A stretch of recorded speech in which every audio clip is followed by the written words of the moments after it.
We're a broad, varied community, and I think it's important to hear various viewpoints. And I also want to thank the people who came to express concerns. I love to hear various viewpoints, as long as those views respect others' basic humanity. As we discuss the resolution of commitment to promoting an open, respectful, healthy community tonight, we should keep in mind that this is a resolution, not an ordinance. I think of it more like a gesture that the city is making to its residents, its neighbors locally and around the world. It's like sending up a signal that we support the environment and diversity in all its forms. These are gestures at things we would like to do and be, but nothing in the resolution obligates us legally. There may be things said tonight that people find hurtful, and if so, I encourage you to reach out. I personally am happy to speak with anyone. You are not alone. I'd like to thank the many Rockland businesses, organizations, and religious institutions who support the community resolution on the agenda. Many people worked to gain their support.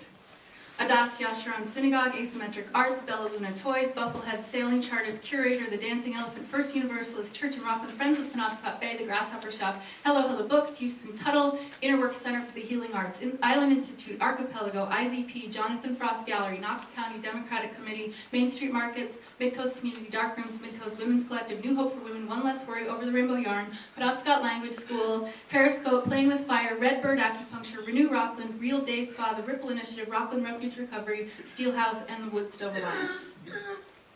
Thank you everyone for being part of what should be a fully democratic, open, and transparent process. In the end, this should be less about 4 city councilors and more about all of us and what kind of city we think Rockland should be. Ultimately, we will not all agree on everything. It is my hope, though, that in the final vote, we make sure to include the most vulnerable groups. If we don't, we should ask ourselves, exactly what is a resolution like this for if we have deliberately excluded those who are most in danger? It is okay not to have a unanimous vote on this. Some things, such as everyone's basic rights, should not be compromised. Some of you know that the mayor has written an alternative resolution. This broke with standard council protocol. The most democratic procedure is to alter a resolve after the community has had a chance to chime in on an official resolution. I personally can't support the mayor's unofficial version at this point because it removes many of the groups and items which are fundamental to the very integrity of what a diversity resolution should be. But please remember, we're not here to discuss the unofficial version. We're here to discuss the version which is on the agenda tonight. To do justice to the community version, which has been making the rounds for months and has been signed by over 30 Rockland groups, we must start from that version. Let me be clear. It is the voice of the people, and not the few lovely people on the council, who should get to decide what kind of a community we want to be. Right now is a wonderful moment for Rockland. We have the chance to take a stand at the city level and state proudly that we support everyone.